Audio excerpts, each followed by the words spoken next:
अस्सलाम वालेकुम and welcome to biology with Kamran Safi. आज के टॉपिक की अगर हम लोग बात करें तो हमारे पास आज का टॉपिक है साइटोप्लाज्म एंड सेल ऑर्गेनेलीज।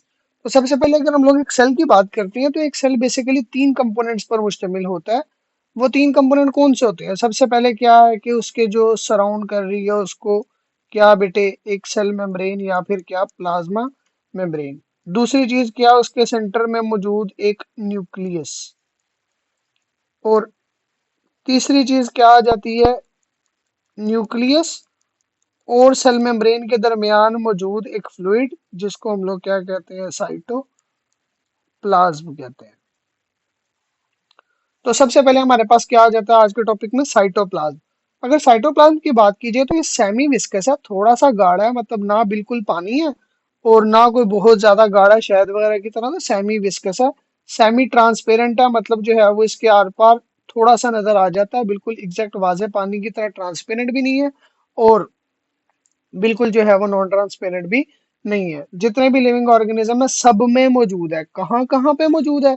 तो अगर हम लोग बात करें फॉर एग्जांपल एक यूकैरियोट की बात करते हैं तो देखो, यूकैरियोट में सबसे पहले क्या आ जाती है? एक प्लाज्मा मेम्ब्रेन, सेंटर में क्या आ जाता है? न्यूक्लियस, और यहाँ पर सारा क्या मौजूद है? साइटोप्लाज्म है। तो यहाँ पर बेटे हम लोग अगर यूकैरियोट की बात करते हैं हम लोग कहते हैं cytoplasm is present between the क्या?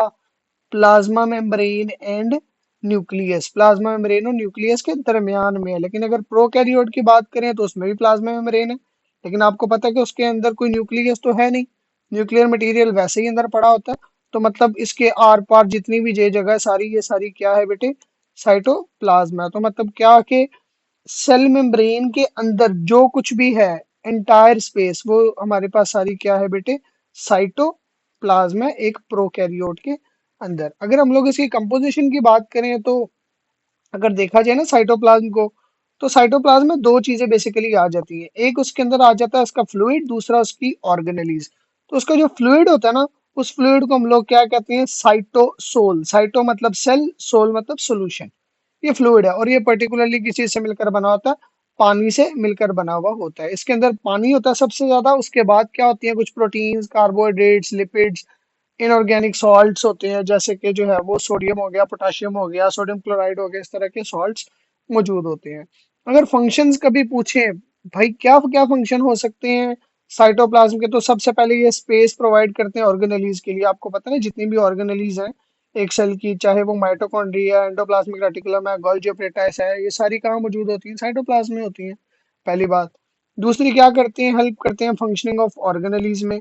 तीसरा क्या? साइट फॉर मेटाबॉलिक रिएक्शंस, जैसे कि आप लोगों ने पढ़ा होगा सेलुलर रेस्पिरेशन, पढ़ा था ना, एरोबिक और एनारोबिक रेस्पिरेशन।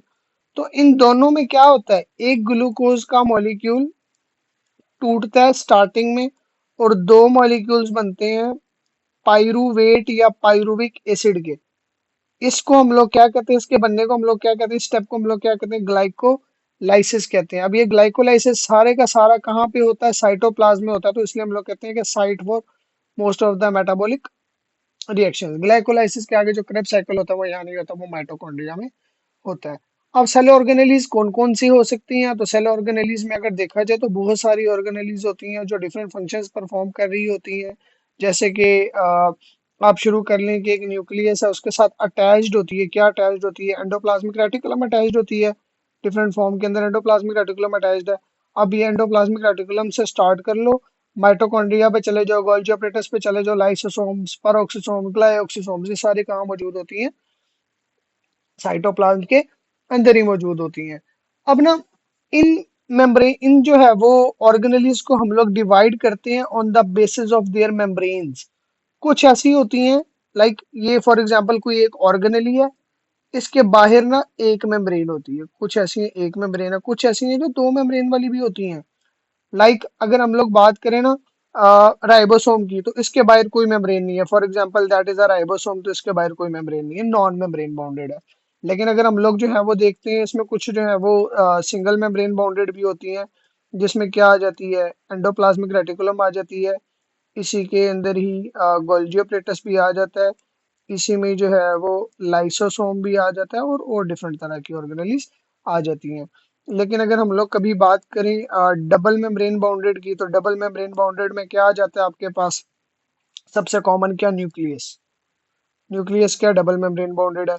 उसके बाद अगर दूसरी चीज हम लोग देखें, क्या आ जाते हैं बेटे हमारे अंदर, माइटोकॉन्ड्रिया। वो एनिमल्स में भी होते हैं, प्लांट्स में भी होते हैं, तो मतलब हर तरह के जो है वो यूकैरियोट में मौजूद होते हैं। फिर इसी तरीके से क्या आ जाता है बेटे, लास्ट पे अगर हम लोग देखें तो क्या, क्लोरोप्लास्ट, जो सिर्फ प्लांट में होता है, ये भी क्या होता है, डबल मेम्ब्रेन बाउंडेड होता है। तो यहाँ पर जो है वो आपका topic cytoplasm and organelles complete होता है। कोई इशू है आपका तो you can ask in the comments.